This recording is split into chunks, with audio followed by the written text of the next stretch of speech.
हेर्दाखेरि यो जाफनाको अन्तिम मन्दिर पनि जानुपर्ने यसो अब बुढेसकाल लागेको छ कि जस्तो लाग्छ थाल्यो। यो बुद्धिस्ट मन्दिर छ यहाँ चाहिँ लटरम्म फलिरहेको रहेछ आँप पनि यो बुद्धिस्ट मन्दिरमा यसो हेरेको आँपो टिपेर कप्लाकै खाउँ जस्तो लाग्यो। तर यहाँ अलिकति म्यानेज हुँदैन भन्ने जस्तो लाग्यो मान्छेले के भन्छन् भनेर। त्यसले गर्दाखेरि मैले यो चाहिँ त्यो विचार गरेँ हिन्दू टेम्पल जस्तो बुद्धिस्ट टेम्पल समथिङ बेला हियर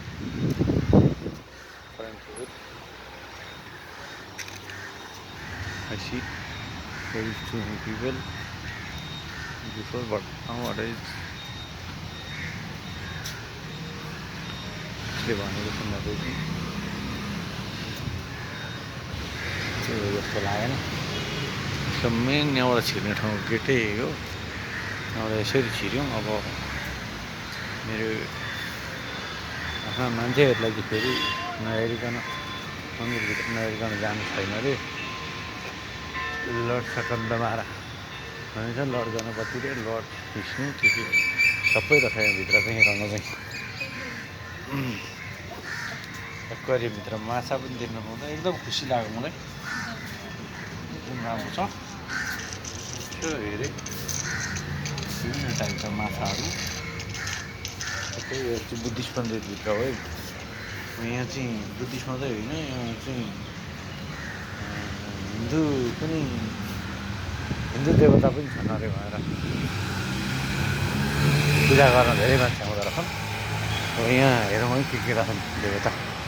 यो चाहिँ लर्ड शिव, यतापट्टि लर्ड शिव हुनुहुँदो रहेछ, यतापट्टि लर्ड विष्णु, यतापट्टि लर्ड गणपति, यतापट्टि सन्दुकर्मा अरे सन्दुकुमारा अरे, यतापट्टि अर्को श्री लक्ष्मी यति गढहरू यहाँ सबै श्रीलक्ष्मी भन्ने यहाँ छिन् भने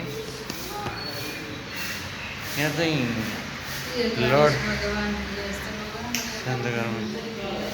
लर्ड गणपति यहाँ हुनुहुन्छ, लर्ड विष्णु पनि यहाँ हुनुहुन्छ। हाम्रो विष्णु भगवान् पनि हुनुहुँदो रहेछ यहाँ भने। यहाँ हाम्रो लर्ड शिव गाँजाको तलमा ज्यापमा बस्नुभएको छ नि त यहाँ लर्ड शिव त।